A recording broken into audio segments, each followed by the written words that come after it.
Well, good evening and a very warm welcome on behalf of Milim to this evening's presentation. Welcome to you wherever you are in the UK and indeed wherever you might be in the world.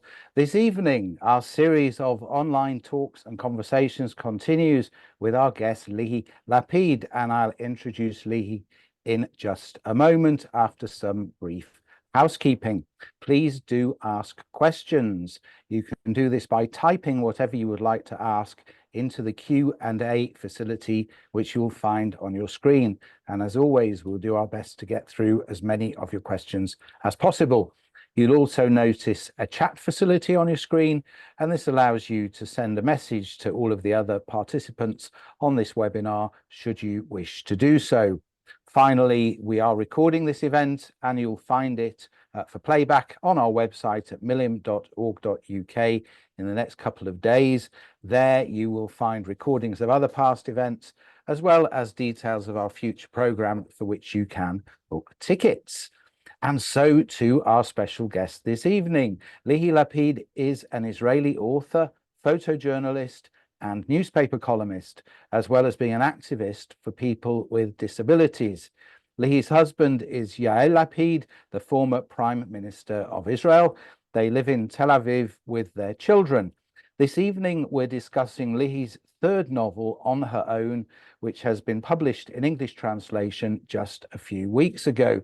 Lihi, a very warm welcome to you. Thank you. Thank you. It's a pleasure. Thanks for inviting me. Now, for those who have not yet had the joy of reading your book, what is it about? Wow. I can tell you how it starts. It starts like, I think 4 o'clock in the morning. A young woman named Nina is hiding in a stairwell in Tel Aviv. She ran away from bad people that are hunting her. And 5 o'clock in the morning, an old woman is going down the stairs. She looks at Nina, and Nina trying to think where she can escape and run, when this old woman looks at Nina and says, "Dana, my Dana, you came back for me." This old woman, Carmela, thinks that Nina is her granddaughter, and Nina wants to find a place to hide, and she goes and lives with Carmela, and that's how it starts. The story is, wow. You know, when people read it in Hebrew, they said it's so Israeli, but I do think that it talks about this era that we live in, that so many people live far away from their family. Carmela has a son. He lives in America with his kids, and so this is one side of the book. The other one that makes me be so enthusiastic that it's being published now, because it's not a good time to publish an Israeli book outside of Israel. But Carmela had 2 sons. One died in the army and the other one lives in America. And I think in this time, difficult time, this story shows that a soldier in Israel is not a combat machine. It's the son and daughters of someone. And I think whoever reads it see how a family feels when a 20 years old son has died in the army. So that's, I think, In a nutshell, it certainly is a very Israeli novel. But you're right. The themes are quite universal. Was there something specific that made you want to tell this story? Was there something that inspired you to particularly write this book? We are a very tight family. Like, I meet my parents a lot. My father died, but I'm very close to them. They are very, And I had a brother lived in LA for more than 30 years. And seeing that and seeing my parents missing him. My parents are old-fashioned Israelis, so even their English wasn't so great. So it was difficult for them to talk to their grandchildren that grew up there. And this thing of how you keep a family strong and together when part of it are far away. And I think with Jews, it happens so much that someone lives in Israel and someone lives in London and someone lives in Manchester. And I think it's a question that will rise more and more. And I can tell you that the HarperCollins, which is a wonderful publishing house, when I came to the meeting with them, so they said, each one of them said that he really connected to the book because one of them was Corsican and one of them was Spanish, and they all worked in New York. So I think it's our kids will live like that you take job wherever it's possible and not where you live. So it's a big question about how you keep the family strong. But there's also, I suppose, and perhaps I was going to ask this a little bit later on, but we've seen this theme explored in Ayelet Gundagoshen's recent book, The Wolf Hunt, where the whole sort of cultural foundation of the family seems to change by virtue of the fact they're in America. That the environment, they don't stay themselves, they change as a result of being there. Did you find that was the case? Itamar doesn't change really. He stays Israeli, but his wife clearly really buys into being American. Yeah, but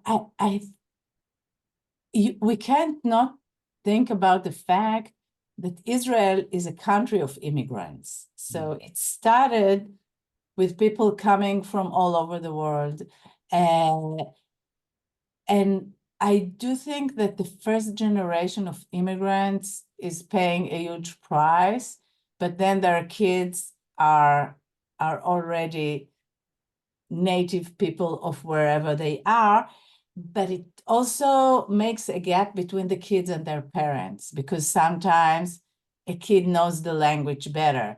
And we have also a character in the book that she lives in Israel, but she came from Russia to live in Israel. So she's an immigrant in Israel. So in a way, in Hebrew, we called it zarot, which is strangers or strangeness, and it does tell this thing that we are all a little bit strangers in where we are, especially if we move to another country, but also inside a family. Each one is looking for his place and the relationships, and sometimes. And someone told me something very interesting, is that most of the people that we are the closest to them were strangers for us once. Our partners, our loved ones, they were strangers. So in a way, it's about relationships, definitely. It also has two other subjects that maybe you'll touch them, which is old age and women's issues.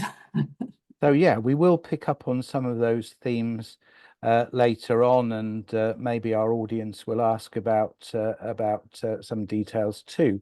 But before becoming a writer, if I'm right, you were a professional photographer. Yeah. And I wonder if you could share something about the transition from photography to writing, because they're very different art forms. Did you train as a writer? How did you find your voice as a writer? Wow. So I was a news photographer, like really tough with short hair and a motorbike, and I was this tough. I even was sent to Rwanda to photograph 1994, I think it was the war there. So I was super tough. And then I became a mother, and I realized that motorbike and babies are not going so well together. And this whole thing of jump now and go somewhere to photograph something. And because I was so, someone said, I want to say not feminist, but someone said that I was post-feminist. Like I didn't think even about the fact, can I do something because I was a woman or not? And then when I became a mother, and it clashed with my career, with everything I learned and did. I had also shows in the museum, and I was really, really into it with all my heart. And then I realized that it doesn't work to be a news photographer, going to dangerous places and having babies. So, and then I wanted to start writing, because I wanted to say it. I wanted to say that everybody says, we can do everything better than you, but sometimes it's a little bit difficult. And what happened was, while I was a photographer, because I married a guy that wrote books and wrote in the newspaper, and his father was a journalist that wrote books, and his mother is a wonderful writer. And I didn't want to be a little bit stupid at dinners. So I went to the university and I studied 1 year literature and poetry, just in order to be okay at dinners. And then it came out. When I had this, I needed to leave my profession as a photographer. And then I wanted to write about that all my life they told me that I can do everything. And suddenly I realized that being a mother is a little bit different. And then it started, I wrote a book that was a bestseller about motherhood. And then I had a column in the newspaper for 15 years about family, but in a feminist way. It's hard to explain, but it was. And then I wrote this book after being fired. Oh, I was fired from my newspaper because actually because of politics. They say that it's too complicated to continue for me to write when I'm the wife of a politician. So how did you feel? How did you feel about that? Because you've always sort of, it seems to me, you've always followed your own path quite determinedly. I was super shocked. Mm. I tried to fight it. I wrote about it, and you know what? I can say that I was sure that a lot of journalists will stand by my side and will help me and will be angry with the newspaper. It's the biggest newspaper in Israel that fired me, but I was all alone. Oh dear. No one came to save me.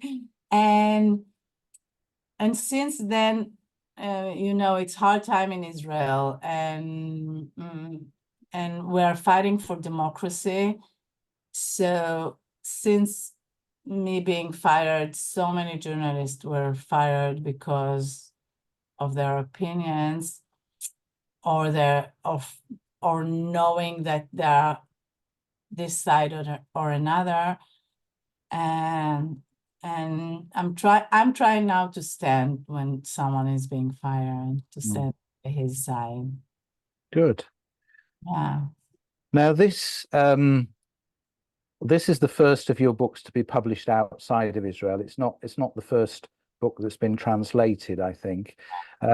We are blessed in England to get English translations of a lot of very, very good contemporary Hebrew fiction. And I wondered if other Israeli authors had influenced you at all, or who impresses you. And given that many of the writers of the best Israeli fiction are still living, did anybody give you any help or advice?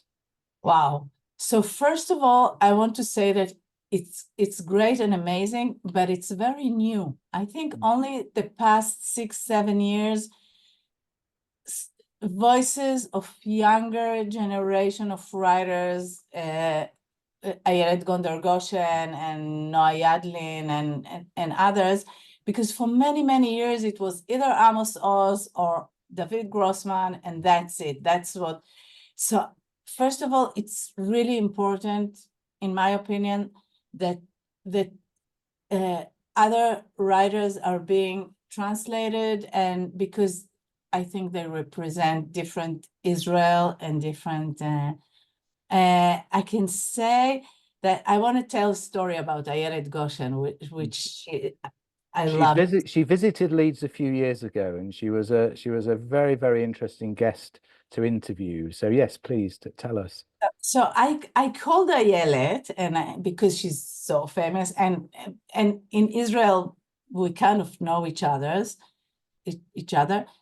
So I called her and I said, listen, I need a blurb to my book. In America, when they publish a book, on the back you have to have famous people writing about you.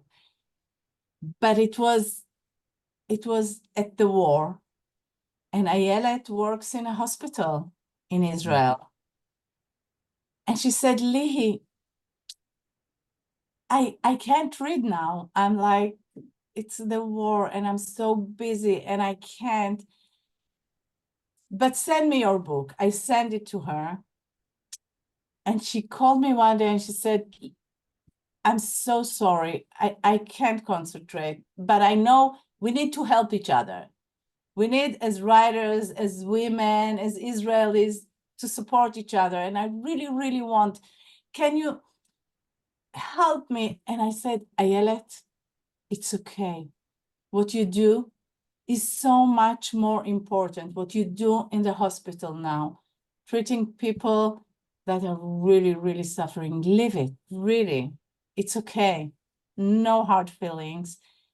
And one day I got her message, SMS, with the blurb. But it was too late because the book was already. And I said, Ayelet, I love you so much, and thank you so much for reading the book. So, so that's a story. If we are influenced, definitely. I love reading Israeli writers. So I'm very happy. And yes, there's a difference between a book that I wrote that was published in Israel in English and a book that is really being published in a publishing house in America. It's very famous. Are there plans to translate it into more languages, or is it going to stay with English? I'm trying French. It was something very weird that because there are Russian immigrants in the book, and I was sitting in the publishing house, and then I said, maybe let's translate it to Russian. And then there was silent because I forgot that America, Russia, it's not there. So, but it's a dream I have, like. Well, let's hope. Let's hope. For them. Now, the characters in the book are revealed very gradually. The book, as hopefully we'll explore in a moment, is written in fairly short paragraphs and chapters. And rather than giving us all the information about a character when they're introduced, very, very gradually, like peeling an onion, you're revealing more and more and more about the character as we go on. And I wondered to what extent this was planned.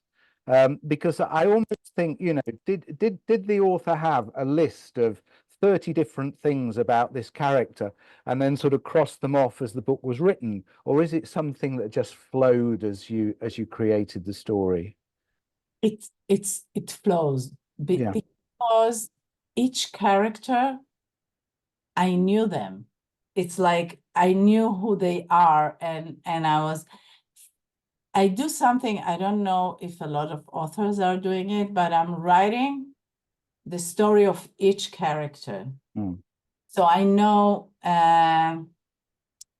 from their childhood, there's a bad guy in the book, but I needed to know why he became like that. So I wrote about him before.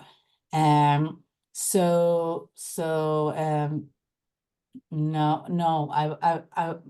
I knew them. It's like writing about people you know, in a way. But the fact you don't reveal too much keeps the reader very engaged. You know, you're sort of feeding little mouthfuls of information, which is a really good way to entice the reader and keep their attention. Yeah, and also there are a lot of characters that go in and out of the book, and they're not staying. So you never know who's going to be your hero next.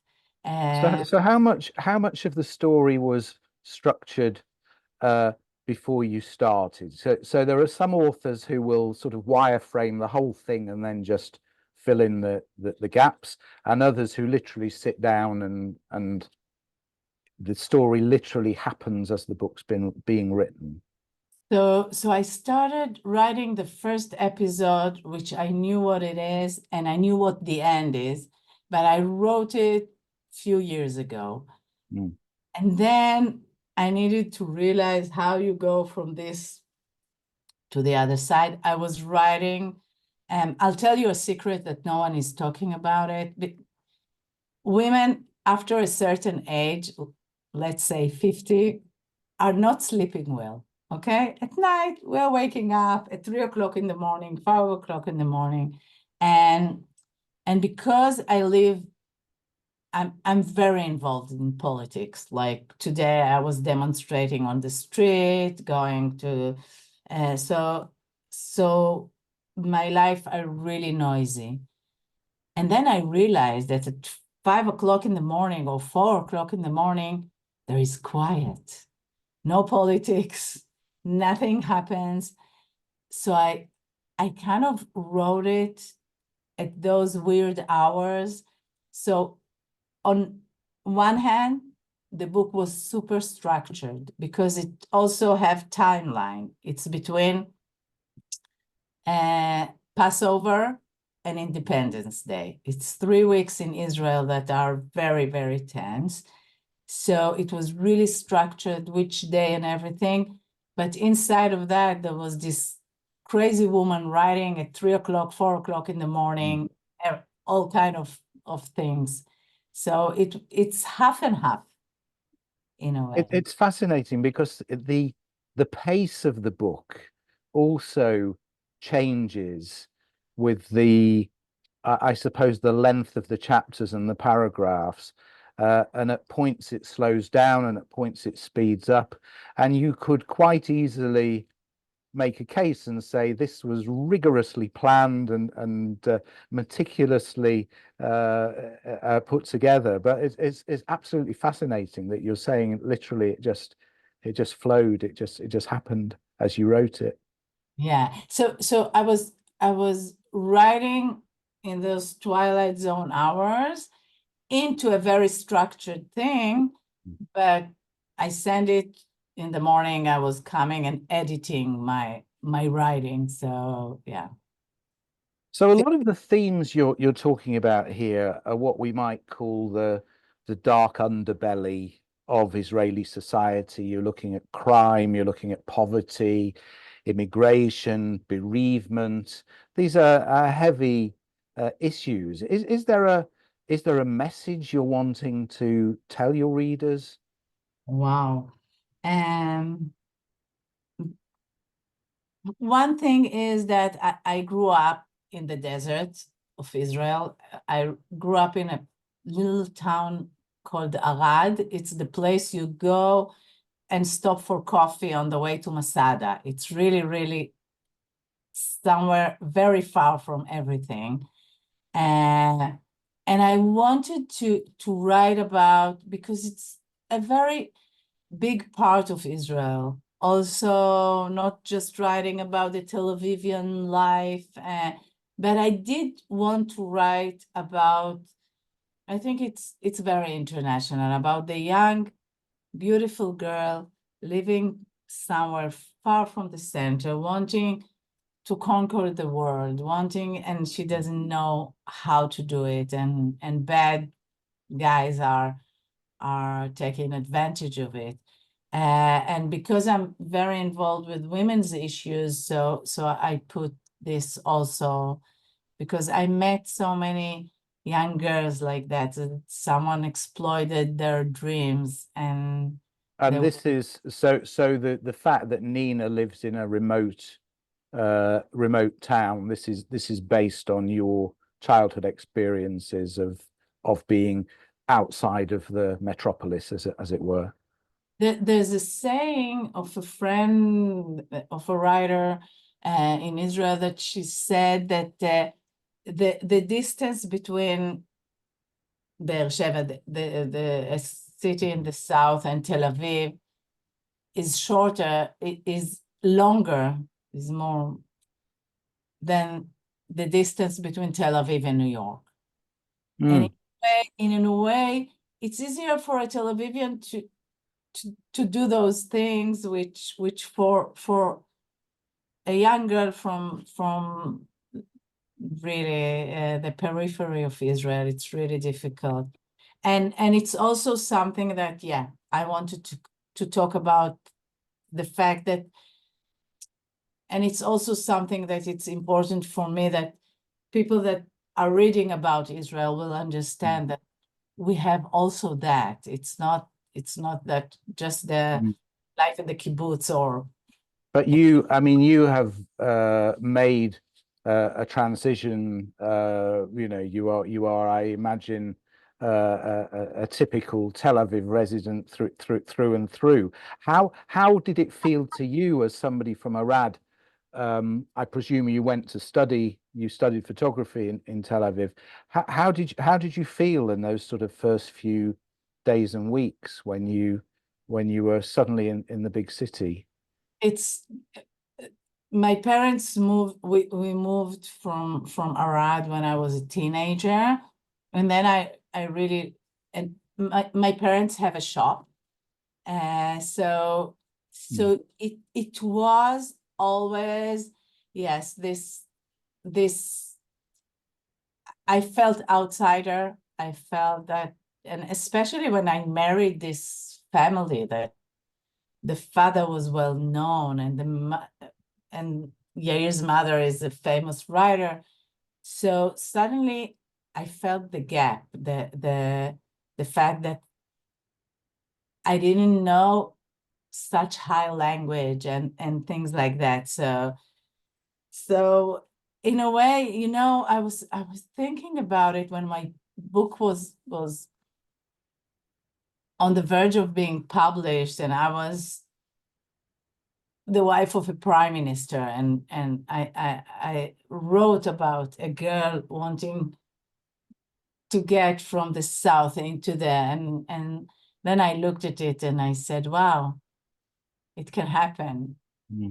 Can happen. So it's Let's talk about constructing these characters. So we've spoken a bit about Nina and your experience of growing up in a remote town, but these characters are much deeper. How much research do you need to do for a character, or are they all drawn from your experience and your imagination? it's almost any character there, I know her for real. Okay, if it's the Russian immigrants, so in my mother's shop, there are a few workers that are Russian single moms really fighting for paying the electricity, really. And so I know them. I know those people, and I know mother that lost their sons and or daughters, because here in Israel it happens so much, too much. And with Nina, it does connect to the fact that I'm really visiting homes of girls that are at risk, and to help them go out of the places, girls that ran away from home, and so in a way it's this combination of I didn't need to do research. I did do research on dimension, the woman there. So I entered a Facebook group of families for people with dementia. I saw movies, and I handed it also to a friend of mine that she's a doctor dealing with elderly people in order to. Well, let's talk about this, because Carmela, the lonely widow who's suffering from dementia, one thing that really struck me is how you described this fog that sort of falls and then lifts, and she has sort of moments of lucidity, and then the fog descends again. And I think she knows this, she feels this herself. This is something I think quite remarkable to get inside the head of somebody who's suffering like this. Yeah. This is something really I did research, and I was all into it. And thank you so much for saying this. There was a doctor that that is very famous, someone that deals with dementia with old people, and he gave my book and the movie The Father, and he told people, if you have someone with dementia at your family, read that book and go to see that movie, because they're really accurate about the feeling. And I think the fact that Carmela, I want to tell you, it started this character from a poem that I read, that a father that lost his son in the army wrote, and it's very short. So he wrote, his name is Giora Fisher, and he wrote about his son: when I'll be old and dementia, and I will ask you, where is he? Please don't say, oh, he died long ago. Just say, he just left, and he will be come back in a moment. So that's Carmela for me. She wants to forget that her son is dead. She wants to feel that any moment he can door and come back to her. Now, you wrote the book in Hebrew, but you are a fluent English speaker. It was translated into English by Sondra Silverston, who anybody who's read Hebrew fiction translated into English will be familiar with. How involved did you get with the translation? Did you just leave it up to her, or were you working closely together on the sort of specific words and nuances of each part of the book? So I was in, when you sign a contract, so your agent is sending their agent and everything. And I was signing the contract, and a day later, Sondra is calling me and say, "Hi, I finished translating your book. I have two questions." And I said, you what? They didn't tell me that they wrote. I didn't know that it's in such stage. I was shocked. I was so happy that it's her because she's so talented. We had few things that we thought about. I think there was one character that we changed the name to Ethan because Roy is complicated. But besides that, we had little things like in Hebrew it was a torn miniskirt that the girl was, and she wrote a cocktail dress. I felt that the cocktail dress maybe is not exactly right, but I think at the end she was right and maybe needed to stay like that. But we had really like I trusted her so much. English is okay, and thank you for saying. I'll tell my mother that an English person said it's good, but I really trust her so much, and I love her translation really, and I feel lucky.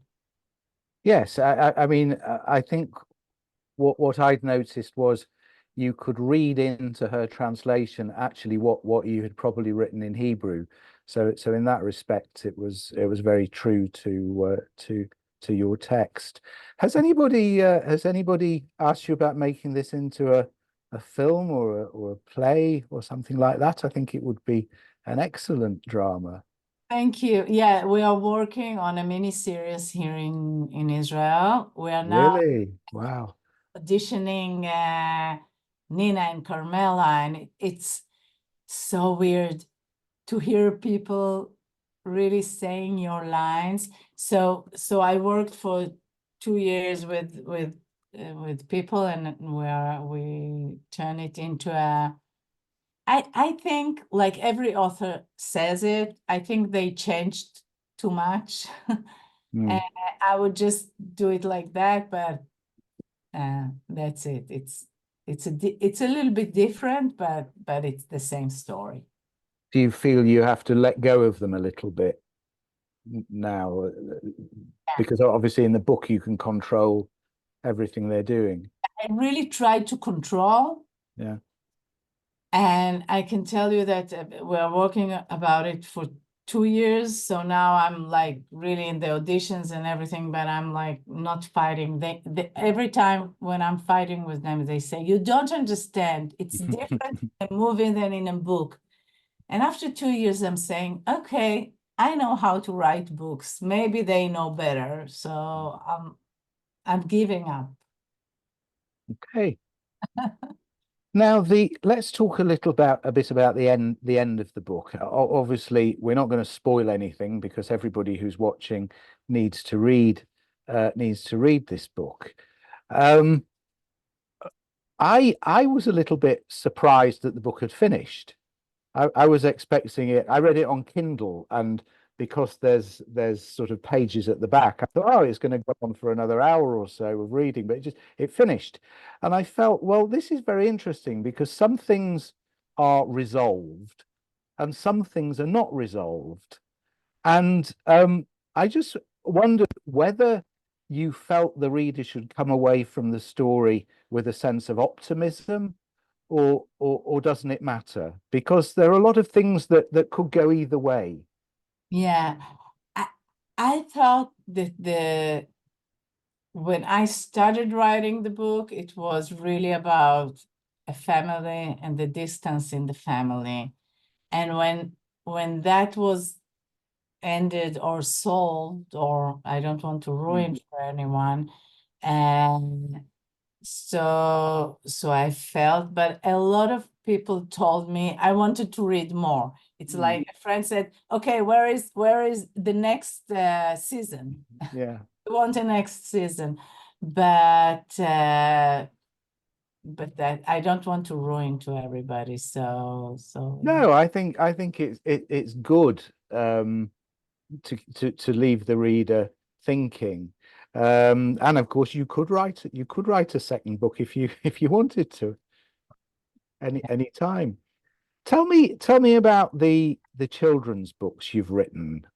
These haven't been published in English, have they? But how does writing for children differ for writing for adults with writing for adults? And does your children's writing also have a social message in the same way as your writing for adults?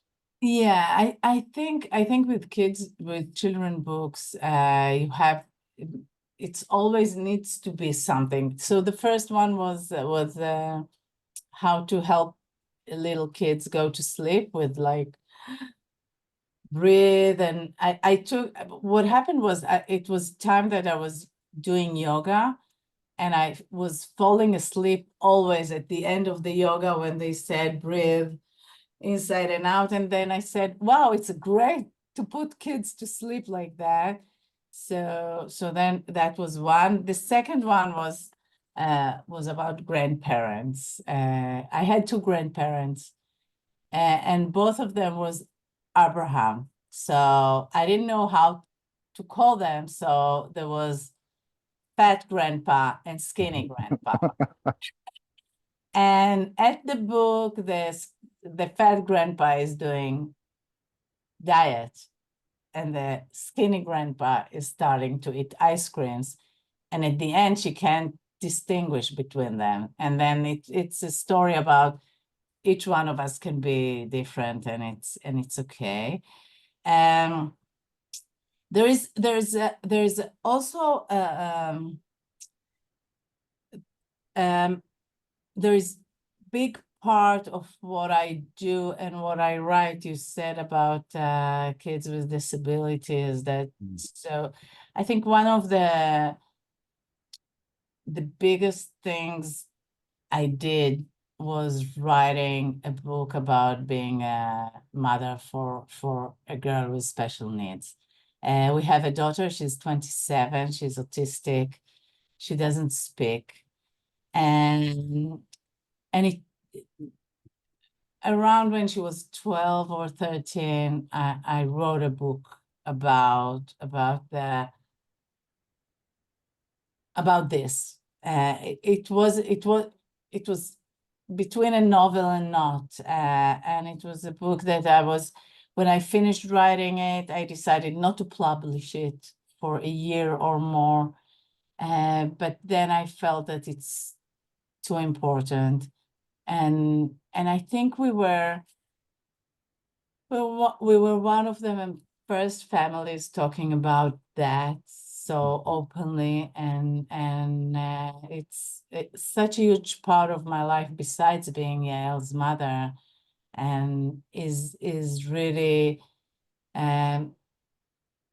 helping and devoting myself for inclusion for people with disabilities. And it's like my life's project. So in a way, really on her own is different, because after so many years dealing with that, I wrote something which is totally out of it, but it's such a big thing in my life and in my writing. And so it's And you've also written a cookbook, is that right? yeah, because I wrote a column in the newspaper. So the newspaper, they needed, because I'm a woman, where it was 20 years ago when I started. So they said, oh, you are a woman, so write recipes. And I said to my editor, but I don't know how to cook. I don't know the way to the kitchen. I burn also salad, but he said that that's what being expected. So So that's what you did. If any of our audience have a question for Lihi, please put it in the Q&A in the few minutes. We'll ask it in the few minutes we have left. Let's talk about slightly more serious matters, because the world has changed completely since the events of October the 7th last year. And your book was written before all of this happened, and yet the English translation has come out afterwards. what has changed in your world, and how do you think this book might sort of help people to understand what Israel is suffering at the moment? So I'll divide it to two. So I do think that for people to read it now and understand, we talked about it at the beginning a little bit, to understand that in other countries, someone is choosing to be a soldier, or I had to send my son to the army. It's like he needed to go. I didn't. So it's a burden about us as parents. I remember when my son Lior decided to go to the decided to be a combat soldier in the army, and I thought to myself, maybe I should say no, because he's like, I have two kids. One is with I'm stuck. No, you froze for a second, but you're back. So and then I said, wow, it's such a huge thing from a country to ask me to do. And so it means that I need to trust my country totally. I need to be willing to sacrifice something like that. And that was the moment this book was born inside of me, because will I ever forgive myself if something will happen to him?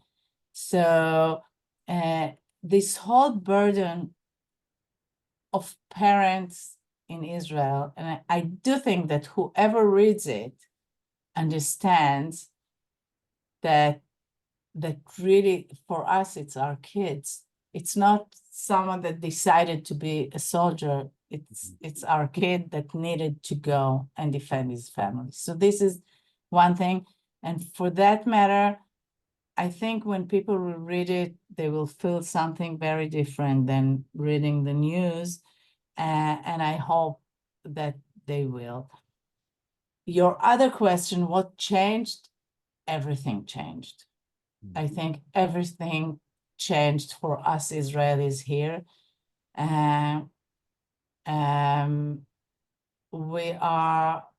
We're still at a state of shock that it could happen, that it did happen. How come it happened the 7th of October? How come we were so sure we are strong, when our intelligence is amazing and high-tech country and high-tech nation. So it's a lot of questions that we will need to deal with. And also, how come not everybody are back? How come there are still people being held hostages? I was today in a birthday party to Ariel Bibas. He's 5 years old and he's still in Gaza. And it was the saddest birthday ever. We stood there and we just cried, all of us. And I'm really pro deal. I think we need to do a deal now. I think this question of and it relates to what I said before. If we send our kids to the army, our country needs to bring them back if something happens. And when you have such a contract of honor between a mother and a country, you can't betray a mother, and you need to bring, so I think they need to bring everybody and they need to do the deal. And I'm really on the streets for that every moment. I never thought Israel would be in a situation like that. And now we are in few days that we talked about it at the beginning when we just met. I came back from Tel Aviv now, and whoever knows Tel Aviv, I said to a friend, we will have coffee outside in Tel Aviv, no matter all the missiles that are supposed to come.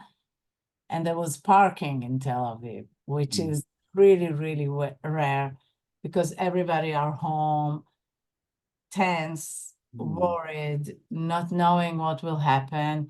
And I think we don't need to live that way. So, and the most devastating thing, I think, was that at the beginning, all the world hugged us and was with us, and now we are again the bad guys, which I can't imagine how it happened, but it did. So I hope things will change here, and also the world will look at us differently. I really, really hope so. I think that's a good hope to have. We have a question from Dr. Malcolm Addlestone, who is watching. He says, you changed careers some time ago, and I wondered if your husband has been tempted by your change to write a book himself. Okay, so first of all, Yair wrote few books Already. already Yeah. for me. And he wrote one book that I really, really recommend, and I know it was published in Britain. It's called Memories After My Death, that he wrote the memories of his father. But it's a very unique book, and it tells a wonderful story about his father that was a Holocaust survivor and became the justice minister of Israel. So it's I really recommend. So I'm following him with writing. But yes, I think he will write about those times. How I mean, you said you were involved in politics, but your husband's leader of the opposition. How close are you to what is happening in the sort of day-to-day running of the country? Is it something you talk about a lot? And would you say you influence him, or does he influence you? It's an interesting dynamic, and it's rare. It's rare that we would get to speak to somebody who is so close to the to the sort of coalface, as it were. I'll tell you what, it's a really thin line, and I think every couple has his own. So there are a few things. One of them was at the beginning, I told him, don't tell me any secrets that I'm not allowed to know. I want, if I would be kidnapped, that I don't know what to tell them. Okay, so this is one thing. The other thing is about interfering or saying, so I don't think we do talk about vision, about opinions. And I do stand, I don't know, in Israel, it's a little bit like you. In Britain, we had I think Yair is in politics for 7 years. We had for 12 years, we had 7 campaigns, okay? We had 7 elections. So each election, I'm on the street talking to people, explaining. And so I'm very supportive. I'm going with shirts with my husband's name on, but I'm trying to be the supportive and the woman beside him, but we do sit at nighttime talking about politics. Yeah, it's so vivid and crucial, and Now in Israel, it's really, really, you And a can, big responsibility, I imagine, as well. yeah, huge responsibility. And being the opposition leader in a war is also going on a thin line Mm. between saying what's wrong, but it's also a war that you need to be very, very cautious and to know. So yes, it's complicated, and it's complicated time now Mm. for Well, us. thank you for sharing that. One last question: what's next? Are we going to see? Are we going to see something else from you?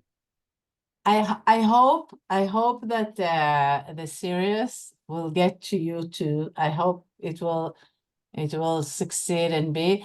But at the series, we did. I'll tell you something. We did put 7th of October inside the series, Mm. the the script, and we did dealt a little bit with anti-Semitism in the script. And I can tell you we had one partner from abroad that said either you take out the 7th of October or we are not putting the money. Really? Yeah, and we said Wow. we're leaving the 7th of October. And he said, so I'm leaving the project. And I have to say that the people here in Israel said we will pay for everything because we think it's the right thing to do. Mm. So I was very proud of them. So we look forward to that. Hopefully, it will appear over here Thank as well. Lihi, thank you so much for being our guest. Lihi's book On Her Own you is so available. much. It's available in hardback from all good booksellers, and it's available on the Kindle store, and it will be published in paperback, I think, next year. And to thank you for being our guest, I'll send you some of my photographs. Oh, These are these wow. are Israelis, and in fact, there's a picture of a man in Akko campaigning for your husband Wow. in a recent election. So hopefully you'll enjoy that. We'll get Wow. that sent Thank out you so this much. week. Now, just a few words about our upcoming program before we leave you. Our next event is on the 19th of August when we welcome Elizabeth White and Joanna Sliwa. These are joint authors of The Counterfeit Princess. This is the true story of a Jewish woman who rescued thousands of Polish people during the Holocaust by posing as a countess. And then on the 2nd of September, Roger Morehouse is our guest. We continue the Holocaust theme. He'll be speaking about his book, The Forgers, which concerns the rescue of Jews during the Holocaust using fake Latin American passports. And we have many more speakers in the pipeline. So to book for these and for details about other future events, as well as to see recordings of past events, and this one, if you want to watch it again, please visit milim.org.uk and you can sign up to our newsletter there to make sure you don't miss anything. All of our online events are free, but you are encouraged to make a small donation via our website or using the link in the chat now. It remains for me to thank our guest, Lihi Lapid, once again. Thank you, Lihi. It's been a real joy to talk to you. Thank And you so much. Thank you. looking forward to seeing you all next time. Until then, stay safe. See you soon.